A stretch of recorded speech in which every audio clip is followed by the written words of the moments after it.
कोणाची तरी नक्कीच एनर्जी अशी दिसते, कोणीतरी एम्प्लॉई किंवा कोणीतरी काहीतरी आहे तुमच्या कंपनीमध्ये की तो बाहेरच्या बाहेर काम नेतोय. काम तर येत नाही तुमच्याकडे असं नाहीये, तुमच्याकडे काम तर येत आहे. बऱ्याच लोकांचे जे प्रॉब्लेम्स असतात ते पैशांशी रिलेटेड असतात किंवा अदर काही प्रॉपर्टीजचे प्रॉब्लेम असतात, तर ते आपण आकाशिक रिडिंगच्या मदतीने सॉल्व्ह करू शकतो का? लिगल मॅटरमध्ये जसं मी म्हणाले तसं की वकिलाचं नाव, मग वकिलाचं नाव खूप इम्पॉर्टंट आणि मग त्याच्या एनर्जीज बघून आपण करू शकतो किंवा सांगू शकतो की नाही म्हणजे खूप सिरियसली हा वकील घेत नाही. त्या म्हणाल्या की ॲक्च्युली माझी आई 6 महिने बेडवरती होती आणि तिची अशी इच्छा होती की मीही काहीतरी सेवा करावी, पण माझ्या हातनं ती नाही झाली. सगळी सेवा माझ्या बहिणीने केली आणि त्याच्यामुळे म्हणजे मला खूप वाईट वाटतं आतून.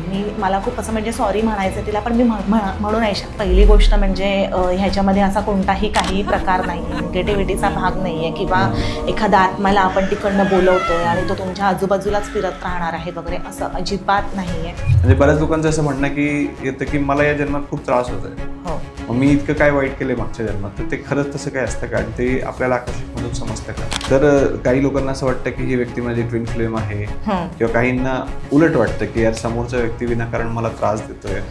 तर मग या सगळ्या गोष्टींना आपण सोल्युशन मिळवू शकतो का? आपल्या सगळ्यांना योगेश पाटीलचा नमस्कार. आपल्या सगळ्यांचं स्वागत आहे 10 पट मोठी स्वप्न पाहणाऱ्या नव्या महाराष्ट्राच्या सगळ्यात इन्स्पिरेशनल पॉडकास्टमध्ये, ज्याचं नाव आहे श्रीमंत स्टुडिओ प्रस्तुत श्रीमंत व्हा विथ योगेश पाटील.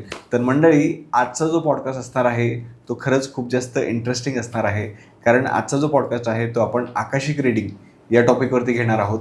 आपण आधी एक पॉडकास्ट केला होता त्याच्यावरती आणि तुम्हाला सगळ्यांना तो खूप आवडला होता, पण त्या पॉडकास्टला आता बरेच दिवस झालेत, म्हणून आपण असं ठरवलं आहे की आज आकाशिक रीडिंगवरती एक नवीन अँगलनी नवीन पॉडकास्ट करूयात. तर त्यासाठी आज आपण एका स्पेशल गेस्टला इन्व्हाइट केलेलं आहे. त्यांचं नाव आहे मयुरी रानडे परब मॅम. तर मॅम आकाशिक रिडिंगमध्ये एक्सपर्ट आहेत आणि त्यांनी स्वामींच्या आशीर्वादाने आणि आकाशिक रिडिंगच्या हेल्पने अनेक लोकांचे प्रॉब्लेम सॉल्व्ह केलेले आहेत. तर त्यांचे जे काही हे एक्सपिरियन्सेस आहेत ते आज आपण आजच्या पॉडकास्टमध्ये ऐकणार आहोत. तर आता मी तुमचा टाईम वेस्ट करत नाही, आपण डायरेक्टली आजच्या या पॉडकास्टला स्टार्ट करूयात. तर मयुरीजी, तुमचं श्रीमंत व्हा या महाराष्ट्रातील सगळ्यात इन्स्पिरेशनल मराठी पॉडकास्टमध्ये स्वागत आहे. नमस्कार. येस, सगळ्यात पहिले खूप खूप धन्यवाद की तुम्ही मला तुमच्या या चॅनलवरती बोलावलं आणि माझे काही विचार किंवा माझे काही एक्सपिरियन्सेस शेअर करण्याची संधी दिली. येस. सगळ्यात पहिल्यांदा सुरू करेन की माझं जे स्वामीमय आयुष्य झालेलं आहे ते इन डिटेल माझ्या आयुष्यात स्वामी कसे आले किंवा from nowhere to everywhere खरंच कसं झालं हे आयुष्य, हे मी दुसरीकडे बोललेले आहे. सो मी आता इथे ते नक्कीच सांगण्यात वेळ घालवणार नाही, पण एक सुरुवात माझी एक इंट्रोडक्शन म्हणून नक्कीच देईन की माझा स्पिरिच्युअल जो जर्नी आहे तो कसा सुरू झाला. मला लहानपणापासूनच अध्यात्माची आवड होती आणि आवड असताना मी DG रुपारेल कॉलेज मुंबई माटुंगा येथे TYला फिलॉसॉफी हा विषय मेजर घेतला, ज्याच्यामध्ये ऑब्व्हियसली अगदी भगवद्गीता आणि इंडियन फिलॉसॉफी, त्याचप्रमाणे Jain philosophy, life after death असे काही विषय होते. म्हणजे अभ्यासाबरोबरच ते आध्यात्मिक मला ज्ञान मिळत होतं. त्याच्यानंतर मला बाय द टाईम बरीच पुस्तकं वाचायचाही योग आला, जसं की autobiography of yogi, the power of now, dying to be me आणि the power of super natural.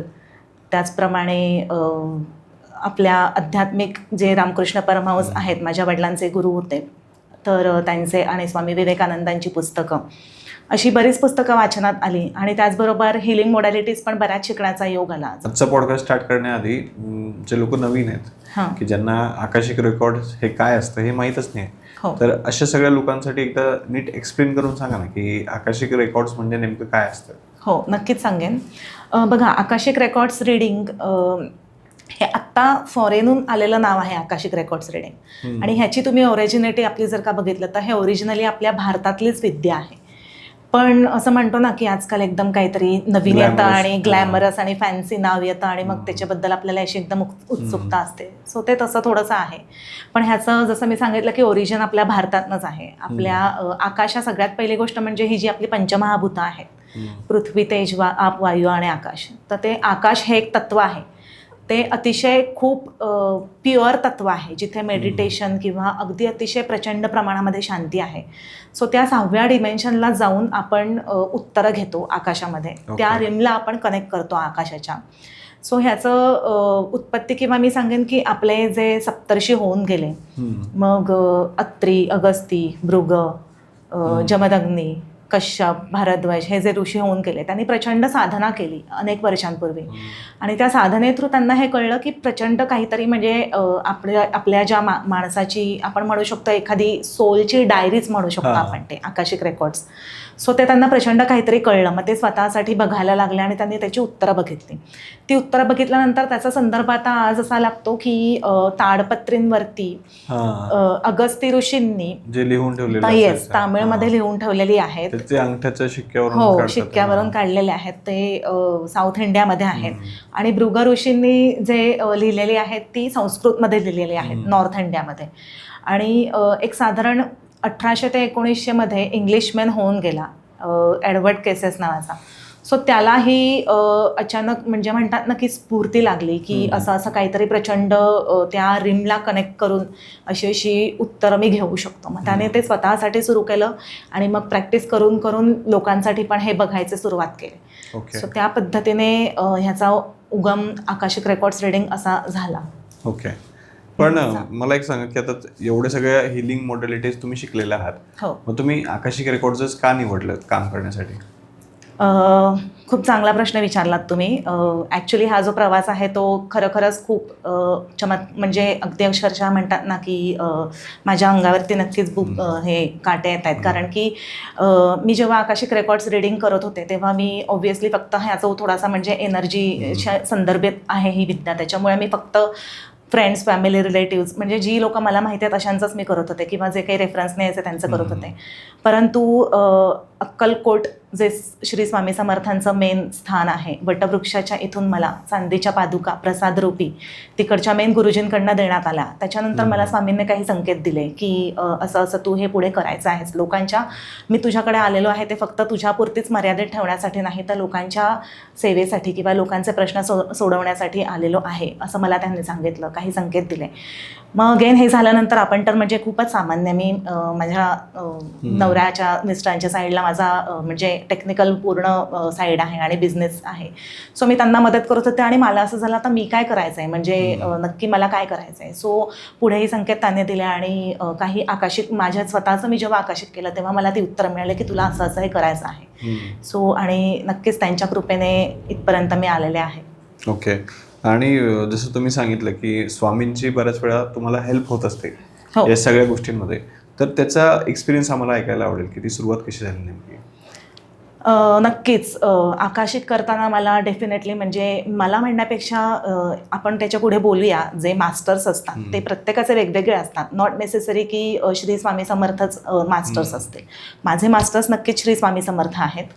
So मला आकाशिक करताना बऱ्याच वेळेला त्यांनी संकेत दिलेले आहेत लोकांचे अगदी प्रश्न सोडवताना, म्हणजे तू ह्याला हे उत्तर दे असं आकाशिक थ्रूच सांगितलेलं आहे. सो एक खूप म्हणजे माझ्या मनाला भावलेला मी एक्सपिरियन्स नक्कीच शेअर करेन.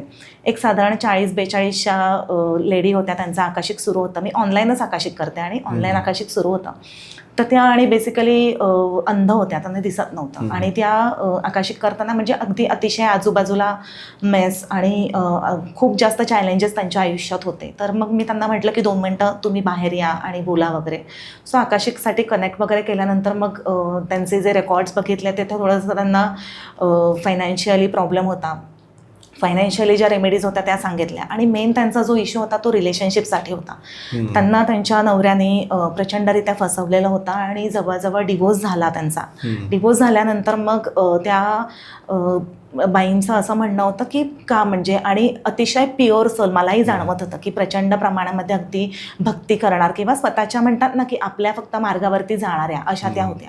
सो त्याच्यामुळे मी बघायला लागले आणि थोडंसं काही त्यांचं म्हणजे पास्ट लाईफ डेफिनेटली दोघांचं सोल कॉन्ट्रॅक्ट त्याप्रमाणे होतं. त्याच्यामुळे डेफिनेटली काही भोग असतात ते आपल्याला या जन्मामध्ये भोगावे लागतातच. आणि ते जे भोग असतात ते आपण हे उपासना किंवा बाकीच्या काही रेमेडीज करून कमी नक्कीच करू शकतो. सो असं झालं की त्या म्हणाल्या की असं मला असं एकदा धोका मिळालेला आहे आणि असं झालेलं आहे, तर मला आता खूप भीती वाटते. माझे आजूबाजूचे लोक असं लग्नासाठी वगैरे असं म्हणतात आणि मला खूप भीती वाटते. मला आजही आठवत आहे की तो गुरुवार होता आणि त्यावेळेला संध्याकाळी असं आकाशिक चालू होतं, तेव्हा अगदी अतिशय भव्य दिव्य तेजोमय स्वामींच्या माझ्या समोर म्हणजे जे स्वामी बसलेले असतात तिकडचा पटकन असा हार खाली आला आणि भिवू नकोस, मी तुझ्या पाठीशी आहे असे शब्द ऐकू आले. सो मी त्यांना म्हटलं की अगदी म्हणजे मला आजही तो अनुभव आल्यावरती अंगावर काटा येतो. मी म्हटलं की कॅमेरा असा फिरवला आणि मी म्हटलं की हे बघा स्वामी सांगतायत की भिवू नकोस, मी तुझ्या पाठीशी आहे, हे बघा तुम्ही अजिबात काळजी करू नका, पुढचं सगळं स्वामींवर सोडा. आणि माझी म्हणजे 2 मिनिटांसाठी नक्कीच ताबा सुटला माझा. मी त्यांना असं विचारलं, पण त्या म्हणाल्या की नाही ताई, मला काहीच दिसत नाही, मी काहीच बघू शकत नाही. सो अशा पद्धतीने त्यावेळेला स्वामींनी संकेत दिला आणि त्याच्यानंतर त्यांच्या लाईफमध्ये जो काही पार्टनर वगैरे यायचा होता तो डेफिनेटली आला आणि आता त्या खरंच सुखी आहेत त्यांच्या आयुष्यामध्ये. ओके. पण हे तर तुम्ही खूप म्हणजे सुंदर एक्सपिरियन्स सांगितलं.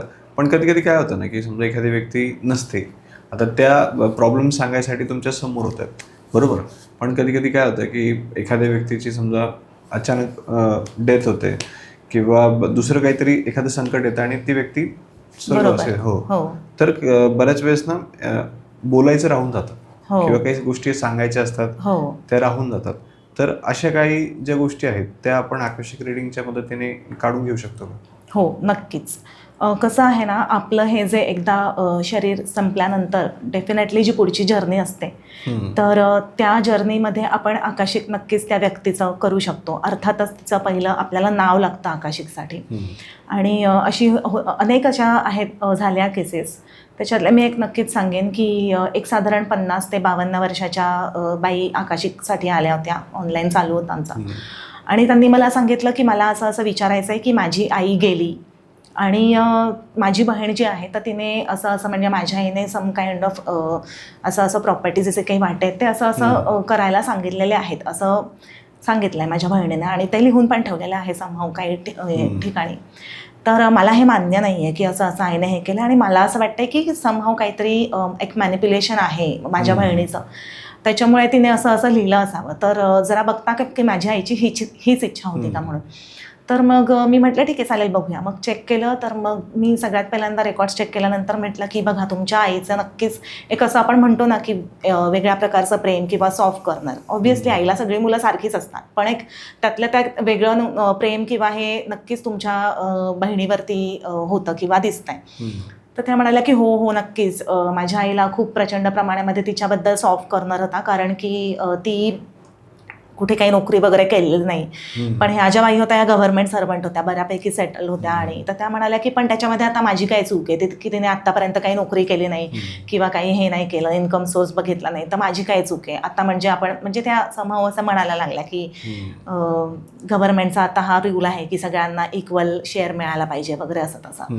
म्हटलं ठीक आहे बघूया अजून. मग त्याच्यानंतर बघितल्यानंतर अजून लक्षात आलं, म्हटलं हे बघा तुमच्या आईची अजून काहीतरी इच्छा होती, तुमच्याकडनं काहीतरी एक्सपेक्टेशन होत्या ज्या समहाऊ काही कारणास्तव की म्हणजे आपण म्हणतो ना एक प्रॅक्टिकल लाईफमध्ये काही गोष्टी नाही पॉसिबल होत, सो तशा काही गोष्टी नाही झाल्या आहेत म्हणून.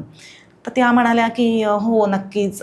ॲक्च्युली माझी आई 6 महिने बेडवरती होती आणि तिची अशी इच्छा होती की मीही काहीतरी सेवा करावी, पण माझ्या हातनं ती नाही झाली. सगळी सेवा माझ्या बहिणीने केली आणि त्याच्यामुळे म्हणजे मला खूप वाईट वाटतं आतून.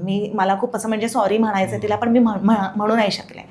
तर मग मी त्यांना म्हटलं की हे बघा जे काही आहे ते तुमच्या समोर आहे. अगदीच तुम्हाला जे वाटतं की 100% तुमच्या बहिणीने तिच्याप्रमाणे हे करून घेतलं असं नक्कीच नाही. त्यांचा म्हटलं जे काही विचार होता किंवा त्यांचा जे होता तर डेफिनेटली आपण असं 100% चूक नाही म्हणू शकत. त्यांची अशीच इच्छा असू शकते आणि त्यांची अशीच जे काही तुमचं द्यायचं वगैरे आहे ते तसंच त्यांनी सांगितलेलं किंवा त्यांच्या होतं असं म्हणा.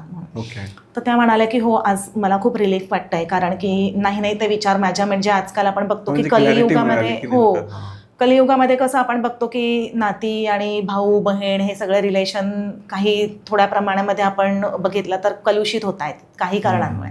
सो त्या म्हणाल्या की नाही मला असं वाटत होतं की मग मी केस करेन, कोर्टात जाईन, पण बरं झालं मला हे आकाशिक थ्रू कळलं. आता मी काहीही बोलणार नाही, जसं जे काही आहे तसं तिचा आशीर्वाद म्हणून घेणार आणि पुढे जाणार म्हणून. म्हणजे मी नक्कीच सांगेन की एक नातं पण वाचलं की जे काही बहिणीबरोबर पुढे कलुषित होणार होतं XYZ रिझनसाठी, ह्याच्या कारणासाठी. सो तेही वाचलं आणि पुढे जे काही आशीर्वादाने मिळालं त्यांना ते हे घेऊन ते आज सुखी आहेत. ओके. पण मग कदाचित लोकांना असंही वाटू शकतं की मग ते आत्म्याला वगैरे बोलवतात का त्याला प्रश्न वगैरे विचारतात का की काय प्रोसेस असते नेमकी? बरोबर. नाही, अतिशय खूप साधी आणि सोपी पद्धत आहे. पहिली गोष्ट म्हणजे ह्याच्यामध्ये असा कोणताही काही प्रकार नाहीये, निगेटिव्हिटीचा भाग नाहीये किंवा एखादा आत्म्याला आपण तिकडनं बोलवतोय आणि तो तुमच्या आजूबाजूलाच फिरत राहणार आहे वगैरे, असं अजिबात नाहीये.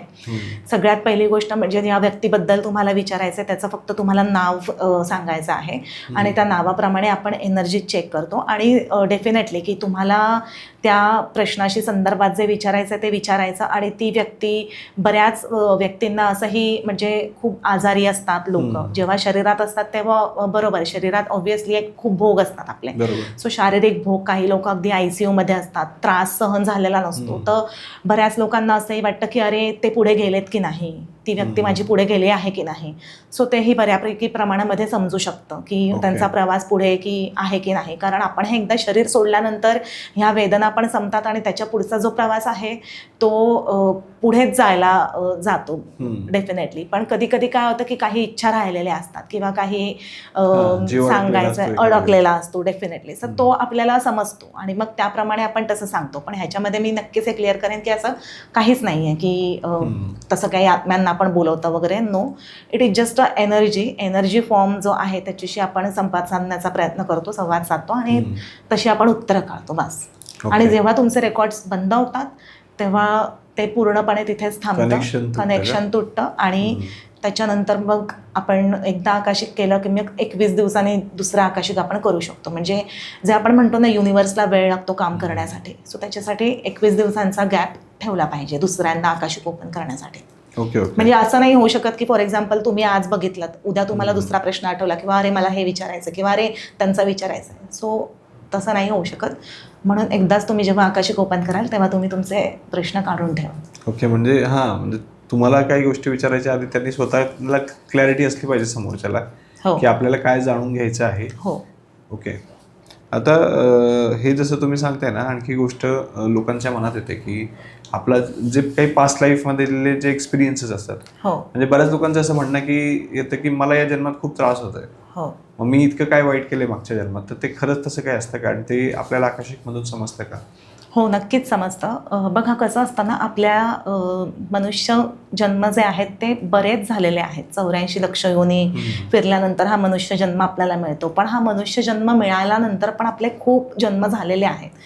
त्याच्यामुळे सगळ्यात पहिली गोष्ट म्हणजे काय आहे ना की आपण असं नाही सांगू शकत की हे कोणत्या जन्माचे भोग आहेत, मग मी गेल्या जन्मात काय केलं आहे किंवा काय हे आहे. आपले असे n नंबर ऑफ जन्म झालेले असतात.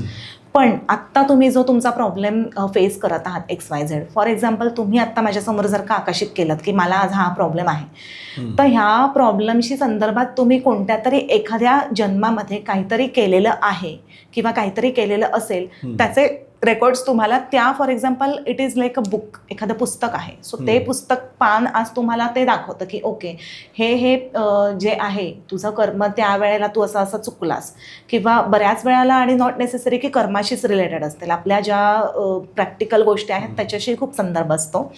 आणि तुम्हाला प्रेझेंटमध्ये काय करायचं आहे हे पहिली गोष्ट ठरवलं पाहिजे. पण मी हे नक्कीच सांगेन की खरंखरंच जे काही पास्ट लाईफमध्ये आपले कर्म असतात त्याच्याशी जर का आपण एक बघितलं की त्याच्याशी संदर्भात आत्ता ह्या लाईफमध्ये पण आपल्याला भोग आहेत आणि त्रास होतात. त्याच्याबद्दल एक क्लायंट होते माझ्याकडे, प्रचंड प्रमाणामध्ये त्रास इन द सेन्स मी सांगेन की त्यांना एक लग्न झालं, दुसरं झालं, तिसऱ्या लग्नात पण प्रॉब्लेम, आणि ते खूप मोठे डॉक्टर होते, मुंबईचेच डॉक्टर आहेत ते. पण म्हणजे असं म्हणतो ना आपण की सगळी समृद्धी, भरपूर पैसा, त्यांचं स्वतःचं हॉस्पिटल पण काय आहे ना की सुख नाही. हे जे आपण म्हणतो ना एक लाईफ पार्टनर चांगला मिळणं, आणि हे सुख नाही. त्यांचे आकाशिक रेकॉर्ड्स ओपन केल्यानंतर असं म्हणजे त्यांच्या रेकॉर्ड्समध्ये असं होतं की गेल्या जन्मामध्ये त्यांनी बऱ्याच काही प्रमाणामध्ये असं, आता आपण जेंडर असं स्पेसिफिकली नाही सांगू शकत किंवा ते त्यांच्यावरती आहे, मास्टर्सवरती ते दाखवतात की नाही, पण त्यांनी बऱ्यापैकी म्हणजे असं लाईफ पार्टनरना म्हणा किंवा असं जे काही नॉट नेसेसरी, आता अगेन आपण परत शब्दशःच की नवऱ्याला फसवलंय, बायकोला फसवलं असं नाही, पण त्या काइंड ऑफ कर्म केली होती की फसवणूक किंवा काही लोकांना असं म्हणतात ना की लग्नाचा आमिष दिला आणि नाही केलं वगैरे असं. सो झालं ते झालं, पण त्यांना ह्या जन्मात ते काही आठवत नाही ऑब्व्हियसली, पण ह्या जन्मामध्ये डेफिनेटली त्यांनी एक म्हणतात ना पेशंटची खूप सेवा करून प्रचंड प्रमाणामध्ये पुण्य कमवलेलं होतं. बरोबर. पण हे भोग त्यांना या जन्मामध्ये होतेच. मग नंतर आकाशिक परत केल्यानंतर ते कसं असतं ना, मग जसं मी तुम्हाला सांगितलं तसं की त्या ज्या रेमेडीज आहेत त्या मी त्यांना सांगितलं की तुम्ही असं असं करा. डेफिनेटली आता हे जे तिसरं लग्न वाचवायचं आहे ते म्हणाले की हो मला वाचवायचं आहे, कारण मला माझ्या बायकोवरती बायको बरोबर राहायचं आहे. बरोबर. पण असं असं समहाव काही ना काहीतरी प्रॉब्लेम येतोच आणि आमच्यात भांडणं अशी होतातच. तर मी म्हटलं ठीक आहे तुम्हाला वाचवायचं आहे. अगेन ही ह्याच्यामध्ये मी तुम्हाला नक्की सांगेन की प्रॅक्टिकल जे आहे तो तुमचा डिसिजन खूप महत्त्वाचा आहे. म्हणजे हां माझा ह्याच्याबरोबर जमेल का, माझा ह्याच्याबरोबर डिवोर्स होईल का, हो की नाही हे प्रश्न आपण आकाशिकमध्ये नाही विचारू शकत. डिसिजन तुमचा आहे. जसं त्यांनी डिसिजन घेतला की नाही मला माझ्या बायकोबरोबर राहायचं आहे, सो हा डिसिजन त्यांचा होता. मग त्याप्रमाणे आपण एनर्जी चेक करतो की ओके मग राहायचं आहे तर एक्झॅक्टली काय प्रॉब्लेम होतोय. मग म्हणजे त्यांचाही आकाशिक चेक केलं, कारण की खूप जास्त प्रॉब्लेम होतोय, पटत नाही आहे, काहीतरी म्हणजे फालतू कारणांवरनं वगैरे भांडणं होत आहेत. तर मग त्यांचंही आकाशिक चेक केलं. ओके. मग त्यांच्याही ज्या रेमेडीज होत्या त्या त्यांना दिल्या, आणि रेमेडीज पण अगदी फार साध्या आणि सोप्या असतात. की फॉर एक्झाम्पल कोणाच्या काही शंकराची रिलेटेड खूप जास्त एनर्जीज असतील, म्हणजे तो शंकराची भक्ती करत असेल तर, आणि हे मी नाही सांगत, ते तुमचे जे मास्टर्स असतात तेच ह्या रेमेडीज सांगतात. सो काही असू शकतं की एक बेल चढवायचा किंवा दूध किंवा पाणी अर्पण करायचं, अशा सोप्या सोप्या रेमेडीज असतात. सो त्याप्रमाणे त्यांना सांगितलं, आणि डेफिनेटली प्रॅक्टिकल लेवलवरती पण की एनर्जीजमध्ये पण असं आपल्याला बऱ्यापैकी स्वभावही कळतात की खूप जास्त डॉमिनंट आहे किंवा खूप जास्त स्वतःचं तेच खरं करणार किंवा नाही ऐकणार, खूप रागीट आहे असं. सो ह्या रेमेडीज बरोबर आपल्याला प्रॅक्टिकलही थोडंसं सोल्युशन द्यावं लागतं, आणि ते त्यांनी समोरच्याने अप्लाय पण करावं लागतं की आता ठीक आहे खूप मोठा ब्लास्ट होणार आहे ना, तो मला थोडंसं कंट्रोलमध्ये राहावं लागेल, किंवा ती जी म्हणतात ना हार्डली 1 मिनिट असतं ते आपल्याला शांत राहणं गरजेचं आहे.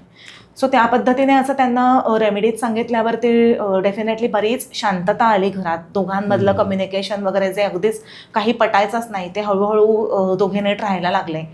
पण ते पास्ट लाईफमधलं जे कर्म होतं ते त्यांचं या लाईफमध्ये डेफिनेटली कर्म त्यांना क्लिअर करावं लागलं, आणि ते डेफिनेटली इतर म्हणजे सेवेच्या ह्याच्यात पण करत होते, सेवा पण देत होते किंवा पेशंटना बरं करत होते. पण ते असं आपण म्हणतो ना की काही समहाव बॅलन्स होण्यासाठी करावं लागतं, तर ते नक्कीच त्यांना आकाशिक थ्रू कळलं. ओके. येस, तर आपण पुन्हा एकदा आपल्या टॉपिकवरती येऊयात की जसं तुम्ही आता मास्टर्सबद्दल सांगितलं बरोबर, की मास्टर्स तुम्हाला आकाशिक रेकॉर्डच्या मदतीने आन्सर्स देत असतात. तर हे मास्टर्स निवडायचे कसे, म्हणजे किंवा बघा काय सगळ्यात प्रोसेस पहिली असते? गोष्ट म्हणजे आपण मास्टर्स नाही निवडत. आपण जेव्हा आकाशिक रेकॉर्ड्स ओपन करतो त्यावेळेला आपले मास्टर्स दिसतात. बऱ्याच वेळेला असं झालंय की लोकांना असं वाटतं की डेफिनेटली, म्हणजे मी असं म्हणत नाही की स्वामी समर्थ माझे मास्टर्स तर ताई श्री स्वामी समर्थच असतील, बघा आता माझे मास्टर्स कोण आहेत सांगा. मग मी सांगते थांबा आपण बघूया. सो असं नक्कीच मी एक अनुभव शेअर करेन की मी आकाशिक करत असताना त्याने सांगितलं माझे मास्टर्स श्री स्वामी समर्थच असतील, बघा ताई सांगा. मग मी म्हटलं थांबा आपण बघूया, आणि अगदी अक्षरशः तुकाराम महाराजांची एनर्जी दिसली. मी म्हटलं की संत तुकाराम आहेत, तुकाराम महाराजांची काही नातं किंवा असं काही तुम्ही लहानपणापासून उपासना वगैरे केलेली आहे का, किंवा संत तुकारामांशी काही रिलेशन आहे का. ते म्हणाले हो. मला तर हे ऐकून शॉक बसतोय की मी लहानपणापासून तुकारामांची म्हणजे अगदी आम्ही वारीला जाण्यापासून ते सगळं, माझ्या आई बाबा वारकरी आहेत, त्यांनी माळ घातलेली आहे, आणि ते कसे काय दिसत आहेत म्हणून. म्हटलं ऑब्व्हियसली, कारण की तुम्ही लहानपणापासून जो तुमचा प्रवास असतो तर डेफिनेटली त्या देवाची भक्ती करणं, त्या देवाचं नामस्मरण करणं, तर ती जी एनर्जी आहे ती तुम्हाला प्रोटेक्ट करतच असते. त्यामुळे असं नाही आहे की तुम्ही आज जर का त्यांना विसरलात किंवा समहाव काही नाही झालं तर त्यांचं प्रोटेक्शन तुमच्यापासून दूर गेलेलं आहे असं नक्कीच नाही. ओके. आणि ह्याच्यामध्ये मी तुम्हाला एक गोष्ट अजून सांगेन की आपण बऱ्याच लहानपणापासून देवळात जातो, किंवा एनर्जी म्हणजे काय, आता फॉर एक्झाम्पल गणपती बाप्पा असतील, हनुमान असतील, किंवा स्वामी असतील, किंवा दत्त संप्रदायातलं कोणीही असतील, किंवा अगदी मग ते काली मातेचंही रूप असेल, किंवा कोणत्याही प्रकारची देवी असेल, तर ह्या सगळ्या एनर्जीज आहेत ज्याच्याशी तुम्ही कनेक्टेड आहात, तर ते बरोबर तुम्हाला मास्टर्स उत्तर देतात आकाशिकमध्ये. आणि त्या म्हणजे एनर्जीशी तुम्ही कनेक्ट असता म्हणून डेफिनेटली तुम्हाला ते उत्तर मिळतात तशी, आणि तेच तुमचे मास्टर्स असतात. ओके. म्हणजे आपण स्वतः नाही निवडू शकत, ते ऑलरेडी ठरलेलं असतं की कोण आपले मास्टर्स आहेत म्हणून. आपण स्वतः निवडू शकत, म्हणजे फॉर एक्झाम्पल आता मी जर का गणपतीची भक्त आहे आणि मी खूप गणपतीची भक्ती करते, तर डेफिनेटली इनडायरेक्टली म्हणा किंवा डिरेक्टली म्हणा, मी गणपतीला निवडलेलं आहे आणि मी गणपतीच्या एनर्जीशी ट्यून आहे. एक्झॅक्टली. सो ते डेफिनेटली मला गणपती बाप्पाच गाईड करतात आणि त्याप्रमाणे ते दिसतं. ओके. तर मयूरजी, आता हे तर समजा नॉर्मल प्रॉब्लेम झाले, पण बऱ्याच लोकांचे जे प्रॉब्लेम्स असतात ते पैशांशी रिलेटेड असतात किंवा अदर काही प्रॉपर्टीजचे प्रॉब्लेम असतात, तर ते आपण आकाशिक रिडिंगच्या मदतीने सॉल्व्ह करू शकतो का? हो, नक्कीच सॉल्व्ह करू शकतो आपण. मी नक्कीच एक अनुभव सांगेन असा की एक इंडस्ट्रियलिस्ट आहेत, तर ते आकाशिक करायला आले होते. ऑनलाईनचा करत होते मी. सो त्यांच्या ऑलरेडी 2 ते 3 इंडस्ट्रीमध्ये कंपनीज आहेत. सो त्यांचं असं होत होतं की वागळे इस्टेट ठाण्याला एक कंपनी आहे, तर ती कंपनी चालतच नव्हती. म्हणजे आजच नाही, असं 25 ते 30 वर्ष झाली ते तिकडेच आहे कंपनी. आणि त्या मुलाने टेक ओव्हर घेतला आणि मुलाने चालवायला घेतली आणि सुरुवातीला चांगल्या पद्धतीने चालत होती. त्याच्यानंतर मग ती कंपनी चालतच नव्हती. आणि मग ते माझ्याकडे आले आणि आकाशिक वगैरे केल्यानंतर मग त्यावेळेलाच एक उत्तर आलं होतं की तुमच्या कंपनीमध्ये म्हटलं कोणीतरी असं आहे की एक म्हणू शकतो वर्कर किंवा कोणी एम्प्लॉई, तो म्हटलं काही ना काहीतरी नक्कीच गडबड करतोय की म्हणजे म्हणतात ना की काम बाहेर देणं आणि कमिशन घेणं वगैरे अशा स्वरूपाच्या काहीतरी एनर्जीज आहेत, तर तशा दिसतात. सो त्यावेळेला त्यांनी काय एवढं मनावर नाही घेतलं की अच्छा ठीक आहे, म्हणजे आहे म्हणजे चाललंय तर चालू दे, बघूया वगैरे, असं निग्लेक्ट केलं. राईट. पण ते कसं असतं ना की थोडे थोडे दिवस जातात आणि आपलं अजून मग प्रॉफिट आणि लॉस जास्तीत जास्त ते जेव्हा आपल्याला कळतं की आता आपल्याकडे काही येत नाही, आता जवळजवळ आपण लॉसमध्ये चाललेलो आहोत, तेव्हा आपण अजून काहीतरी करायला उठतो. मग ते परत माझ्याकडे आले आणि म्हणाले की नाही, असं असं चली नाही रहा है, असा ये क्यू आहे म्हणून. म्हटलं ठीक आहे, बघूया. आणि बघितलं तर मग अगेन त्या ज्या एनर्जीज होत्या त्या अजून व्हायब्रंटली की म्हटलं असं असं कोणाची तरी नक्कीच एनर्जी अशी दिसते, कोणीतरी एम्प्लॉई किंवा कोणीतरी काहीतरी आहे तुमच्या कंपनीमध्ये की तो बाहेरच्या बाहेर काम नेतोय. काम तर येत नाही तुमच्याकडे असं नाही आहे, तुमच्याकडे काम तर येत आहे. मग आणि मग मध्ये ते म्हणाले की नाही, असं असं मी दुसरीकडे पण गेलो होतो, तर त्यांनी मला काहीतरी असं बऱ्यापैकी महाग पूजा सांगितलं की जमिनीत दोष आहे म्हणून. म्हटलं जमिनीत दोष तर काही तसा दिसत नाही आहे, जमिनीत तर नक्कीच दोष नाही आहे, तुमची जमीन तर चांगली आहे, व्हायब्रेशन वगैरे बघितलं तर खूप चांगले आहेत. आणि जमिनीत जर का दोष असता तर म्हटलं तुम्ही आज 25 ते 30 वर्ष हे जे साम्राज्य उभं केलं तर ते नक्कीच राहिलं नसतं ना, तिथे यशच डे 1 पासूनच तुम्हाला यश मिळालं नसतं. तर ते म्हणाले की ठीक आहे, मग बघा काय करावं लागेल. म्हटलं बघा कोणीतरी नक्की आहे असा. सो तुम्ही विश्वास नाही करणार. नंतर त्यांनी पूर्ण तो म्हणाला की हाँ एक जन है, वो मेरे यहाँ पे 25 साल से काम कर रहा है, डे 1 पासून तो करतोय काम. आणि तो अगदी म्हणजे म्हणतो ना की म्हणजे कमी कोणीतरी असाच लागला होता एम्प्लॉई, तिथपासून त्यांनी त्याला शिकवत वर नेऊन एकदम मॅनेजर लेवलवरती नेऊन म्हणजे बऱ्यापैकी सगळी ग्रोथ देऊन सगळं करून. तर त्यांनी सांगितलं की ये असं असं मेरे पास है, उसके ऊपर मुझे डाऊट है. मग म्हटलं नाव काय, again name is very important आकाशिकमध्ये. मग मी त्याचं नाव बघितलं, मी म्हटलं की हो गडबड, म्हटलं नक्कीच दिसत आहेत एनर्जीज की काहीतरी म्हटलं आहे या माणसाच्या मनात, काहीतरी नक्की असं हे आहे. म्हणजे जो साधा आपला नॉर्मल व्यवहार आहे, जो एम्प्लॉय म्हणून त्याने काम करायला पाहिजे तसं तो नक्कीच करत नाही.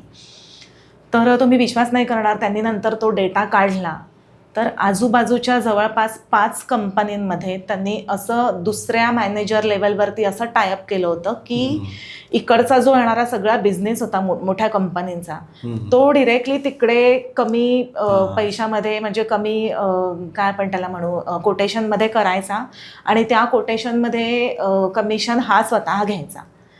ओके. आणि हे सगळं उघडकीस आल्यानंतर ते स्वतः डोक्याला हात लावून म्हणाले की मला तर त्या माणसाकडे कधी बघून असं वाटलंच नव्हतं की जिस थाली में खा रहे उसी में ना ये छेद करेगा म्हणून. बरोबर. सो अशा गोष्टी आहेत की ज्या काही प्रॅक्टिकल लेवलवरती पण बऱ्याचशा गोष्टी आपल्याला माहिती नसतात किंवा कळत नसतात की आता त्यांचा एवढा विश्वास होता अगदी घरच्यासारखं आणि हे, पण शेवटी त्यांनी जे करायला नको ते केलंच. आता हे ऐकल्यानंतर आणखी एक प्रश्न येतो की समजा बऱ्याच लोकांच्या मनात ना काही लोकांबद्दल काही प्रश्न असतात, ते XYZ काही असू शकतात, तर त्यांची उत्तरं मिळू शकतात का? जसं आता तुम्ही सांगितलं त्या व्यक्तीचं नाव घेऊन मग तुम्ही ती एनर्जी चेक केली की हो तसं तसं आहे, किंवा त्या व्यक्तीच्या मनात काय आहे. हो तर अशा गोष्टी काही चेक करता येतात का आपल्याला? हो, नक्कीच करता येतात की ह्याच्यामध्ये मी तुम्हाला सांगेन की लिगल मॅटर जे असतात ना ते खूप उपयोगी पडतात आकाशिकमधून उत्तरं त्याची मिळणार. की कसं असतं की फॉर एक्झाम्पल एखादी डिवोर्स केस चालू आहे किंवा एखादा जमिनीचा व्यवहार चालू आहे. सो त्याच्यामध्ये एक तर सगळ्यात पहिली गोष्ट म्हणजे वकिलीचं ज्ञान तर सगळ्यांनाच नसतं. तर सगळ्यात पहिल्यांदा कोणी असं सांगितलं की माझी कोर्ट केस चालू आहे किंवा माझं हे चालू आहे, तर सेपरेशन चालू आहे जर का, तर डेफिनेटली मग मी वकिलाचं नाव विचारते. किंवा डॉक्टरचं एखादी ट्रीटमेंट चालू असेल कोणाची तरी, तर मग मी डॉक्टरचं नाव विचारते की आपण त्या डॉक्टरच्या एनर्जीत चेक करूया किंवा वकिलाच्या एनर्जीत चेक करूया. आता ह्याच्यामध्ये असं भाग नाही आहे की आपण कोणाला जज करतोय की अरे एवढा मोठा डॉक्टर आणि तो असा कसा करू शकतो वगैरे. नो, एवढंच आहे की फक्त तुम्ही त्या डॉक्टरकडे गेलेला आहात ती गोष्ट बरोबर आहे की नाही. म्हणजे तुमच्या त्यांच्या एनर्जीज मॅच होतात. एनर्जीज मॅच आणि तुम्हाला काय झालेलं आहे ते त्या डॉक्टरपर्यंत पोचलेलं आहे की नाही, कळलेलं आहे की नाही, तुम्ही बरोबर ट्रीट केले जात आहात की नाही, एवढं तर आपल्याला नक्कीच कळतं. किंवा लिगल मॅटरमध्ये जसं मी म्हणाले तसं की वकिलाचं नाव, मग वकिलाचं नाव खूप इम्पॉर्टंट आहे आणि मग त्याच्या एनर्जीज बघून आपण करू शकतो किंवा सांगू शकतो की नाही म्हणजे खूप सिरियसली हा वकील घेत नाहीये, काहीतरी म्हणजे उगीचंच कारणं घेऊन डेट पुढे सरकवणं किंवा काही ना काहीतरी असं जाऊ दे, सिरियसली ह्यांचं नाही आहे. कारण जसं मी सांगितलं तसं की आज वकिलीमध्ये ऑब्व्हियसली आपल्याला सगळ्यांना काही नॉलेज नसतं, कोणते त्यांनी एलिगेशन्स लावलेत, काय लावलंय हे तुम्हाला आणि मला तर नक्कीच माहीत नसतं, काही कळत नाही कॉमन मॅनना. सो त्या एनर्जीजवरनं आपल्याला नक्कीच कळतं की हा जो वकील आहे तो म्हणजे त्यातल्या त्यात तुम्ही व्यवस्थित त्या म्हणजे इन गुड हँड्समध्ये तुम्ही आहात की नाही, एवढं तरी मी नक्कीच आपल्याला कळतं आकाशिकमधून. ओके. मयुरीजी, आता आजूबाजूला आपण बघतो की एवढी निगेटिव्हिटी वाढलेली आहे, बरोबर, आणि सतत कुठल्या ना कुठल्या गोष्टीचं प्रेशर आपल्यावरती आलेलं असतं. आता प्रत्येकाला तर असं काही टाईम नसतो की आपण लगेच आकाशिक रीडिंग करूयात किंवा काय. तर नॉर्मल जो व्यक्ती आहे त्याच्यासाठी तुम्ही काही टिप्स द्याल का की त्याला स्वतःचा ऑरा कसा पॉझिटिव्ह ठेवता येईल किंवा काय? हो, नक्कीच सांगेन मी. जे माझ्या स्वतःचं पर्सनल फेवरेट असं ध्यान आहे, जे श्री गौतम भगवान बुद्धांनी सांगितलेलं आहे, अनापानसती ध्यान म्हणून जे आहे, खूप अतिशय सिंपल ध्यान आहे ते ध्यान. म्हणजे अना म्हणजे शरीराच्या आत येणारा श्वास आणि पान म्हणजे शरीराच्या बाहेर जाणारा श्वास आणि सती म्हणजे बरोबर राहणे. म्हणजे शरीराच्या आत येणाऱ्या श्वासा आणि शरीराच्या बाहेर जाणाऱ्या श्वासाचा फक्त बरोबर राहणे. आणि सगळ्यात पहिली गोष्ट म्हणजे आपण हा जो श्वास घेतोय तर हा आपण जो एक नॉर्मल श्वास घेतोय तो एक हा फक्त वायू आहे. आणि आपण जर का एकाग्र करून किंवा फक्त ह्या श्वासावरती लक्ष केंद्रित केलं आणि अवेअरनेसने श्वास घेतला तर ह्याची प्राणशक्ती म्हणजे प्राणशक्तीमध्ये रूपांतर होतं. ओके. सो ह्या प्राणशक्तीमध्ये रूपांतर झाल्यानंतर तुम्ही ही जी खूप सोपी पद्धत आहे ही जर का बघितलीत तर तुम्हाला कळेल की तुम्ही विचारशून्य अवस्थेमध्ये जाता, जे की तुमच्या मनामध्ये कोणताच विचार असू शकत नाही त्यावेळेला. म्हणजे अशी की तुमची आपलं श्वासावरती असतं. हो, ह्याच्यामध्ये मी एक सांगेन की जी तुमची चेतना असते ती एकतर तुमच्या विचारांवरती जागृत होऊ शकते किंवा तुमच्या श्वासावरती. सो मी सांगेन की जेव्हा तुम्ही हे कराल तेव्हा त्यावेळेला एक म्हणजे नियमितपणे या अभ्यासाने तुम्ही शून्य अवस्थेमध्ये जाता. शून्य अवस्था म्हणजे काय अवस्था की कोणत्याही विचाररहित अवस्था. सो डेफिनेटली तुम्हाला कोणालाही आजकाल म्हणजे अगदी 2 मिनटं 3 मिनटं 5 मिनटं 10 मिनटं मिळेल तसं त्यांनी ही करून बघावी. ही ध्यानाचा एक प्रकार आहे, हा करून बघावा. आणि अगदीच कोणाला खूपच म्हणजे म्हणतात ना की वेळच नाही आहे, खूपच बिझी लाईफ आहे, त्याच्यासाठी अगदी म्हणजे खूप छोट्या 2-3 मी टेक्निक सांगेन की युनिवर्स बरोबर कनेक्ट जर का आपल्याला राहायचं असेल तर अगदी आपण म्हणू की बसमध्ये आहोत, ट्रेनमध्ये आहोत, ऑफिसमध्ये आहोत, तर 3 वेळा अगदी फक्त खूप शांत ब्रीद इन ब्रीद आउट फक्त श्वासावर लक्ष केंद्रित करायचं 3 वेळा असं म्हणायचं. आणि आपण कुठेही येता जाताना आजूबाजूला जर का आपण बघतो तर कोणत्याही 2 गोष्टी घ्यायच्या, मग ते इट कॅन बी ॲनिमल किंवा कोणताही माणूस किंवा कोणतीही झाडं असं, आणि आपण आपल्या हार्ट सेंटरमधून फिलिंग गुड एनर्जीज पाठवायच्या त्यांना. की फॉर एक्झाम्पल तुम्ही इथे बसलेला आहात आणि इथे समोर एक झाड आहे, तर मी माझ्या मनातून असं तुम्हाला फिलिंग गुड्स एनर्जी पाठवते. कारण हे जे आपलं हार्ट सेंटर आहे ते अतिशय ताकदवान आहे. आणि जसं तुमच्या चॅनलचं नाव आहे श्रीमंत व्हा, तसं तुम्ही जर का आतून श्रीमंत झालात तर डेफिनेटली तुम्ही आजूबाजूच्या परिसराशी आणि युनिवर्सशी ट्यून होऊन सगळ्याच बाबतीत तुम्ही नक्की श्रीमंत व्हाल. ओके. आणि last but not the list नक्कीच सांगेन की ग्रॅटिट्यूड मोस्ट इम्पॉर्टंट थिंग आपल्या लाईफमध्ये. मग ती छोट्या छोट्या गोष्टींपासून तुम्ही सुरू करा, की पाण्यापासून किंवा तुम्हाला जे आज चांगले कपडे घालायला मिळतात तिथपासून डेफिनेटली तुम्ही मनापासून ग्रॅटिट्यूड भाव ठेवा. अगदी मग ते तुम्हाला ग्रॅटिट्यूड म्हणतात ना, की आजकाल खूप आलंय जर्नल लिहा ग्रॅटिट्यूड आणि हे अगदी हो मॅनिफेस्टेशन म्हणा, पण तुम्हाला अगदी तेवढाही वेळ नसेल. फक्त त्या भावना इम्पॉर्टंट आहेत. त्या भावनेने तुम्ही जर का थँकफुल राहिला तर डेफिनेटली तुम्ही इच अँड एव्हरीथिंग अचीव करू शकता. ओके. आकाशिक करताना मी फक्त 2 पथ्य पाळते, ते नक्कीच तुम्हाला सांगेन.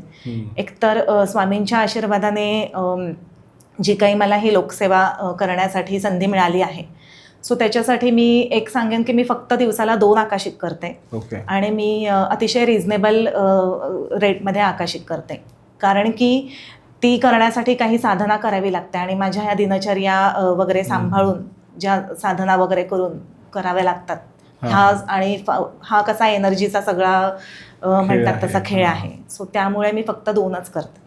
ओके. पण मग याचं काही स्पेसिफिक रिझन वगैरे आहे का किंवा काय? स्पेसिफिक रिझन म्हणजे मी सांगेन की जसं आपण ते करतो ना हां एक्झॅक्टली एनर्जी ड्रेन होते आणि आपल्याला ती साठवून ठेवावी लागते किंवा त्याचप्रमाणे आपल्याला म्हणू शकतो की अजून जास्तीत जास्त म्हणजे म्हणतो ना की एक इंधन हवं असतं. सो आणि ती आपली energy drain not necessary Akashic केल्यावर तर डेफिनेटली खूप होतेच, पण आज मी सतत कोणता ना कोणता तरी विचार करते किंवा काही ना काहीतरी म्हणजे म्हणतात ना आपल्या डेली लाईफमध्ये काहीतरी चालूच असतं. सो त्याच्यामुळे आपली एनर्जी ड्रेन होतच असते. सो त्याच्यामुळे वेगवेगळ्या मेडिटेशन म्हणा साधना म्हणा ह्या आपल्या बॉडीसाठी करण्यासाठी किंवा त्या शक्तीशी रिलेटेड त्या विद्येशी रिलेटेड म्हणजे वाचन आकाशिक रिडिंग करण्यासाठी त्या खूप आवश्यक असतात. त्याच्यामुळे हे म्हणजे घर संसार आणि हे सांभाळून मी हे करते त्यामुळे. ओके. आता जर एखाद्याला तुमच्याकडे आकाशिक रेकॉर्डसाठी यायचं असेल तर त्याने अशा कुठल्या गोष्टी आहेत की त्या लक्षात ठेवल्या पाहिजे किंवा असं म्हणतात ना की कोणत्या कोणत्या गोष्टींसाठी आपण आकाशिक रेकॉर्ड्स करू शकतो? हो बघा, सगळ्यात पहिली गोष्ट म्हणजे तुम्हाला आत्ता प्रेझेंटमध्ये कोणता प्रॉब्लेम आहे, मग तो कोणत्याही स्वरूपाचा असू शकतो की हेल्थ, मनी, रिलेशनशिप किंवा अगदी आध्यात्मिक प्रगतीसाठी तुम्हाला काही प्रश्न असतील तर डेफिनेटली तुम्ही तुमचे आकाशिक करू शकता. त्याच्यामध्ये तुम्हाला उत्तर मिळतील. पण मग तुम्ही जसं म्हटलं की हो नाही मध्ये आपण देत नाही उत्तर, हो म्हणजे त्याचा काय अर्थ असतो? हो नाही मध्ये म्हणजे आता फॉर एक्झाम्पल तुम्हाला जर का जॉब मध्ये काही प्रॉब्लेम हवे असेल, मिळेल का पेक्षा 2 ऑप्शन्स मग त्यातल्या त्यात आपण बघतो की इथे किंवा इथे किंवा फॉरेनमध्ये तर बऱ्याच वेळेला म्हणजे अशा फॉरेन कंट्रीजमध्ये आपण इथे जाऊ का इथे जाऊ, कुठे माझ्या जास्त चांगले एनर्जीज असेल किंवा ग्रोथ असेल तर तसे प्रश्न आपण बघतो. ओके. किंवा ज्या पद्धतीने मी सांगितलं की रिलेशनशिपमध्ये पण की मला डिवोर्स घ्यायचा आहे, इट्स ओके. जर का तुम्हाला डिवोर्स घ्यायचा आहे तो तुमचा डिसिजन झालेला आहे ना, मग त्याच्यासाठी पुढे काय करता येईल की जेणेकरून ती जर्नी तुमच्यासाठी सोपी होईल. की जसं मी सांगितलं प्रॅक्टिकल लेवलमध्ये की वकिलाचं जे काही आहे ते एनर्जी चेक करणं आणि इन जनरल तुमच्या स्वतःच्या पण करणं, सो ते इम्पॉर्टंट आहे त्याच्यामध्ये. ओके. म्हणजे डायरेक्टली कुठली गोष्ट होईल की नाही याच्यापेक्षा त्याच्यातून मार्ग कसा काढायचा. आकाशिकमध्ये तुम्ही हो किंवा नाही हे उत्तर नाही घेऊ शकत. मग त्याच्यामध्ये अगेन मी सांगितलं तसं की जसं इंडस्ट्रियलिस्टचा तो एक्सपिरियन्स सांगितला की काय प्रॉब्लेम होतोय, कशामुळे होतोय, अशा पद्धतीने आपण उत्तरं हो नक्कीच शोधू शकतो. आणि याची प्रोसेस काय असते एक्झॅक्टली? प्रोसेस फारच सोपी आहे. फॉर एक्झाम्पल जर का तुमचं आणि माझं आकाशिकचं ठरलं तर एक वेळ ठरवली जाते आणि एक साधारण फॉर एक्झाम्पल 8ची जर का आपली अपॉइंटमेंट असेल तर मग मी तुम्हाला एक 8 वाजता मेसेज करून सांगते की एक 5 ते 10 मिनटं तुम्ही मेडिटेशन करायचं. बाय द टाईम मलाही मेडिटेशन करावं लागतं आणि मग ते केल्यानंतर मग आपला व्हिडिओ कॉल होतो. व्हिडिओ कॉलवरती मी तुम्हाला परमिशन विचारते, तुमची म्हणजे पूर्ण व्हिडिओ क्लिअर दिसला पाहिजे मला. त्याच्यामध्ये मी तुम्हाला परमिशन विचारते की तुम्ही असं असं मला आकाशिक रेकॉर्ड्स ओपन करायची परमिशन देताय का. ती परमिशन घेतल्यानंतर मग एक प्रेयर असते, ती प्रेयर वाचावी लागते. ती प्रेयर वाचल्यानंतर मग एनर्जीज तुमच्या दिसायला लागतात. मग त्या एनर्जीज मॅच करून एक एक प्रश्न तुम्ही विचारू शकता. ओके. तर मयुरीजी, तुम्ही इतक्या लांबून आमच्या स्टुडिओमध्ये आमच्या ऑडियन्ससाठी इतका वंडरफुल एपिसोड घेऊन आलात म्हणून खरंच तुम्हाला खूप खूप धन्यवाद. आणि मी अपेक्षा करतो की तुमच्या आकाशिक रिडिंगच्या मदतीने अनेक लोकांचे प्रॉब्लेम सॉल्व्ह होतील. मग ते कुठल्याही गोष्टीचे असू द्या, रिलेशनशिपचे असू द्या किंवा पैशांचे असू द्या. तर मी खरंच खूप थँक्यू म्हणतो तुम्हाला की तुम्ही इतक्या लांबून इथे आलात. Thank you so much. खूप खूप धन्यवाद तुमचे पण. मला खूप तुमच्या बिझी शेड्यूलमध्ये बोलवून इथे छानपैकी आकाशिकबद्दल माहिती देण्याची संधी दिली. Yes. धन्यवाद. तर मंडळी, हा व्हिडिओ जर तुम्हाला आवडला असेल तर आत्ताच या व्हिडिओला लाईक करा आणि जे काही तुमचे जवळचे व्यक्ती असतील त्यांच्याही आयुष्यात जर काही प्रॉब्लेम्स असतील, मग ते कुठल्याही फील्डचे असू द्या, की करिअर रिलेटेड असतील, रिलेशनशिपचे असतील, काही पैशांचे असतील, तर त्यामध्ये तुम्ही मयुरी मॅमची नक्कीच हेल्प घेऊ शकतात. त्यांचे जे काही कॉन्टॅक्ट डिटेल्स आहेत ते आपण डिस्क्रिप्शनमध्ये कमेंट बॉक्समध्ये टाकून देऊ, म्हणजे तुम्ही त्यांना डायरेक्टली व्हॉट्सॲपवरती कनेक्ट होऊ शकतात. आणि मी तुम्हाला 100% रेकमेंड करतो की जर तुम्हाला खरंच काही आयुष्यात प्रॉब्लेम असेल तर तुम्ही नक्की मयुरी मॅमची हेल्प घ्या. त्या नक्कीच तुम्हाला काहीतरी हेल्प करतील आणि त्यातून बाहेर काढतील. तर आपण पुन्हा भेटूया पुढच्या एपिसोडमध्ये. Thank you so much.